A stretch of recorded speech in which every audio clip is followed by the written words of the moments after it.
Hello विद्यार्थी मित्रों, हूँ सावंत ठाकर। आज बेसिक मैथमेटिक्सना આપણું જે બીજો ચેપ્ટર છે એમાં નિશ્ચાયક અને શ્રેણિકમાં હવેથી શ્રેણિકની વાત કરશું।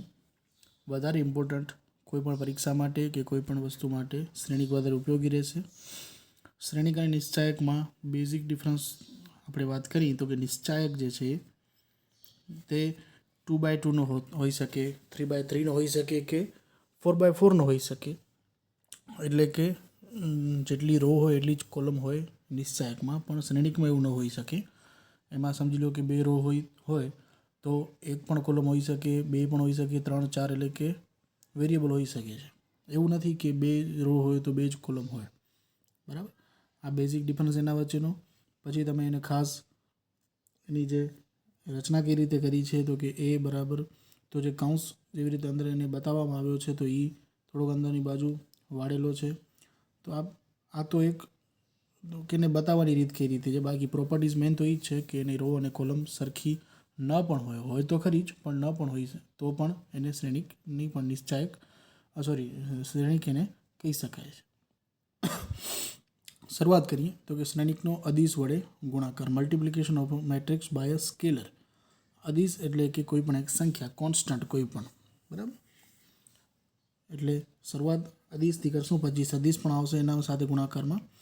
તો એ બરાબર શું આપ્યું છે તો કે સૌથી પહેલાં તમે જુઓ તો એનો શ્રેણિક કેટલા બાય કેટલાનો છે તો કે 2x2નો। તો કે 2x2 મીન્સ બે રો છે અને બે કોલમ છે। પહેલી રો શું કહેવા માગે છે તો કે 2 - 1 અને બીજી રો છે 3, 4, બરાબર।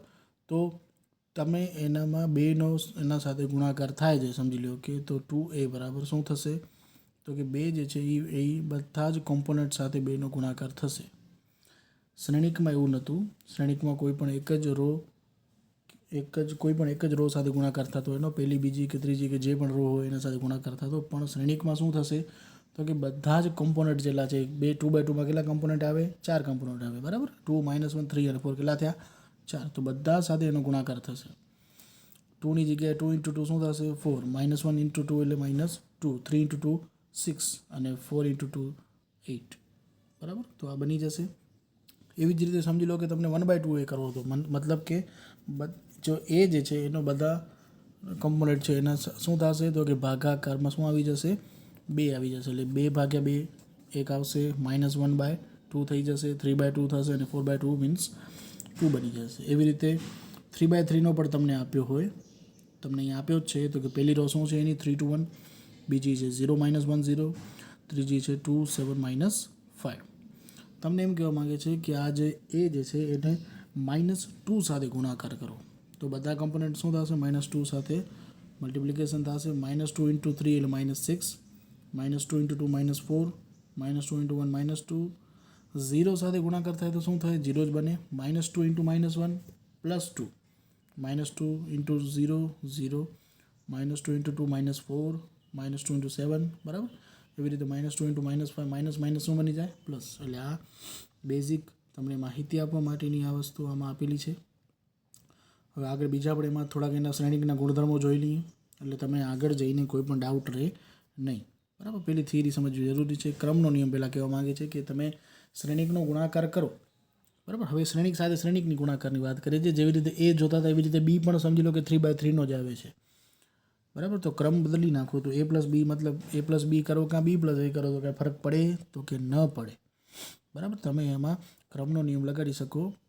પછી જે જૂથનો નિયમ તો કે a + b + c, પહેલાં a + b ને સરવાળો કરો ને પછી વળી એને c સાથે કરો અને આમાં બદલાવી નાખો, a + b + c કરી નાખો તો કાંઈ ફરક પડે તો કે ન પડે, બરાબર।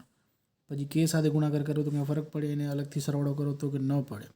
સરવાળા માટેનો તટસ્થ શ્રેણિક શું, તટસ્થ શ્રેણિક મતલબ શું કે આપણે કોઈ પણ એક સમજી લો કે મેથ્સમાં એવી રીતે કહેતા હોય કે ગુણાકાર છે, કોઈ પણ સંખ્યાનો એક સાથે ગુણાકાર કરીએ તો કાંઈ ફરક પડે ન પડે, બરાબર। તો ગુણાકાર માટે તટસ્થ શું થયો, 1, 0 નહીં હો, કોઈ પણ સંખ્યાનો 0 સાથે ગુણાકાર કરો તો 0 જ થઈ જાય સંખ્યા। તટસ્થ એટલે કે એનાથી કોઈ રકમને ફેર પડે નહીં। એવી જ રીતે સરવાળા બાદબાકીમાં શું હોય તો કે કોઈ પણ સંખ્યાને 0 સાથે સરવાળો કરો કે બાદબાકી કરો કે ફરક પડે તો કે ન પડે। તો એક શૂન્ય શ્રેણિક આમાં તમને મળે, a + 0, 0 મીન્સ o બતાવ્યો છે, o = 0 + a। તો ઓમાં મતલબ થાય કે શૂન્ય શ્રેણિક કહેવાશે। વિરોધી શ્રેણિકનું અસ્તિત્વ, જેવી રીતે એ છે તો એને વિરોધી શું મળે તો કે બધા એના કમ્પોનન્ટ છે એને બધાને શું કરી નાખવાના, ઋણ લઈ લેવાના, એટલે કે માઇનસ લઈ લેવાના. તો એ શું મળી જાય તમને, વિરોધી શ્રેણિક તમને મળી જાય. બરાબર, આ બેઝિક માહિતી અહીંયા હતી. હવે એના અમુક દાખલા જોઈએ આપણે. જીટીયુમાં પૂછાયેલા છે ઘણા વર્ષો પહેલાં, પૂછાઈ પણ શકે છે આ બેઝિક પૂછવું હોય તો. ચલો સૌથી પહેલાં તમને એ જોતા આવડું ખપે કે આ વસ્તુ જે છે એ કેટલા બાય કેટલાની છે. તો કે કેટલા બાય કેટલા એટલે આપણે કંઈ પ્લોટ નથી લેવાનો. કેટલા બાય કેટલાનો મતલબ શું થાય તો કે કેટલી એમાં રો છે અને કેટલી કોલમ છે. તો કેટલી રો છે તો કે 3 રો આવેલી છે. કઈ તો કે 1 4 પહેલી રો, 3 2 બીજી રો અને 2 5 ત્રીજી રો. કેટલી કોલમ છે તો કે 2 કોલમ છે. 1 3 2 પહેલી કોલમ છે, 4 2 5 બીજી કોલમ છે. એવી રીતે જ બીનું આપેલું છે. તો શું કરવાનું છે એના માટે તો કે પહેલાં a પ્લસ બી કરવાના છે. શું કરવાના છે, a પ્લસ બી, પછી તો કે a માઇનસ બી ગોતવાના છે, પછી 2a માઇનસ 3b અને પછી 3a માઇનસ 2b. તો a પ્લસ બીનો મતલબ શું તો કે પહેલાં a લખી નાખ્યો અને વત્તા કરીને બીજા બાજુમાં શું લખી નાખ્યું, બી. ઉપરથી નીચે જ એ જ વસ્તુ ઉતારી છે. હવે સરવાળો કેવી રીતે કરવાનો તો કે અહીંયા જેવી રીતે સૌથી પહેલાં તો આ બંને એક જ ફોર્મેટમાં આવવા જોઈએ. સમજી લો કે આની પણ 3 રો અને 2 કોલમ છે, તો બીની પણ શું છે 3 રો અને બીજી 2 કોલમ છે ને, બરાબર. તો જેવી રીતે એમાં 1 હતો એવી રીતે બીમાં શું છે તો કે -1. તો કે એકમાંથી એક બાદ થઈ જશે ને, કોઈ બે કદાચ એ બેનો સરવાળો કરો તો શું થાય, 0 થઈ જાય. ચલો પછી જેવી રીતે 4 લખ્યા છે ત્યાં બીજું શું લખ્યું છે ત્યાં -2. તો 4 - 2 શું, બંનેનો સરવાળો કરવાનો છે એટલે માઇનસ જ થશે.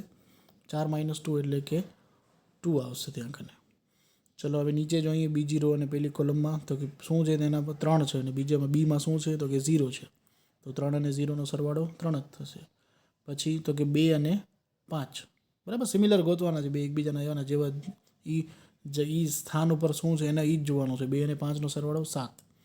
ચલો નીચે જોશો 2 અને 3 શું થશે 5 અને છેલ્લે શું આવશે ત્રીજી રો અને બીજી કોલમમાં તો કે 5 ને ત્યાં છે 1. 5 ને 1નો સરવાળો 6. બરાબર, આ શું બન્યો તમારો સરવાળો. એવી રીતે બાદબાકી કરવાની હોય તો 1 હતો અને ત્યાં કને -1 હતો તો 1 - -1 થશે. આ ખાસ યાદ રાખજો, 1 - -1 એટલે કે માઇનસ શું થશે, પ્લસ બની જશે.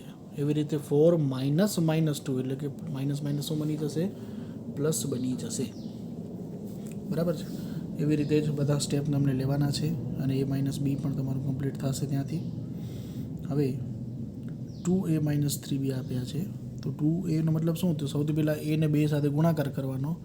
એવી રીતે બીને પણ 3 સાથે ગુણાકાર કરવાનો અને બંનેને શું કરવાની, બાદબાકી કરવાની. બરાબર, આપણે હમણાં જ વાત કરીએ આગળ ગુણધર્મોમાં તો કે આપણે 2a કેવી રીતે મળતો કે બધા પદોને 2 સાથે શું કરી નાખવાનો, ગુણાકાર. પછી બીમાં પણ શું કરી નાખવાનો, 3 વડે ગુણાકાર કરી નાખવાનો. અહીંયા રકમ તમે સરખી રીતે જોશો તો આ લોકોએ શું કર્યું છે કે -3નો ડાયરેક્ટ ગુણાકાર કરી નાખ્યો છે એટલે વચ્ચે શું આવી જાય, પ્લસ આવી જાય. બરાબર, -3 આખે લઈ લો તો આખા વચ્ચે શું આવી જાય, પ્લસ આવી જાય. એવું ન કરવું હોય તો ખાલી 3નું કરવું હોય તો બંનેની પછી બાદબાકી કરવી પડશે. બરાબર, દેખાય છે 2a કેવી રીતે લીધું છે, 3b કઈ રીતે લીધું છે તો કે -3 × -1 શું થશે, +3. -3 × -2 શું થશે, +6. -3 × 0 કોઈ પણ સંખ્યા સાથે 0નો ગુણાકાર 0. -3 × 5 -15. -3 × 3 -9. -3 × 1 -3. બરાબર, બંનેનો પછી સરવાળો થઈ જાય છે અને સરવાળો કરીને કંઈક સંખ્યા મળે છે જે તમને વેલ્યુ મળશે એને કહેવાશે એનો 2a - 3bનો જવાબ કહેવાશે. એવી રીતે 3a - 2b પણ તમને કરવાનો છે. બરાબર, બીજા દાખલા જે છે એ હવે નેક્સ્ટ લેક્ચરમાં જોશું આપણે.